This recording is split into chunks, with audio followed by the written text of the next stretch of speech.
How to fix EAFC26 keeps crashing on your PC.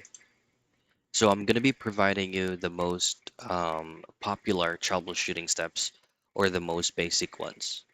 Now, for this specific process to work, you just need to enable your memory integrity. Now, I don't have core isolation installed in my operating system right now, but I'm going to be providing you pictures and where or how you would go into that option.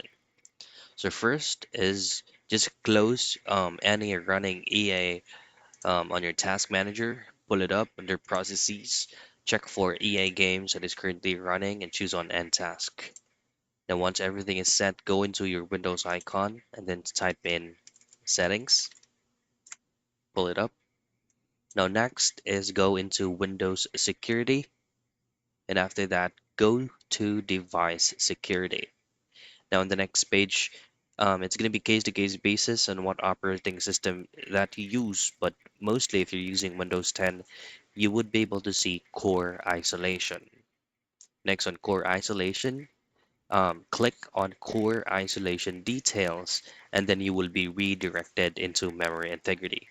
Just simply turn it on and then wait a couple of minutes until it already ticked, or once it is already turned on, and relaunch your FC26 again.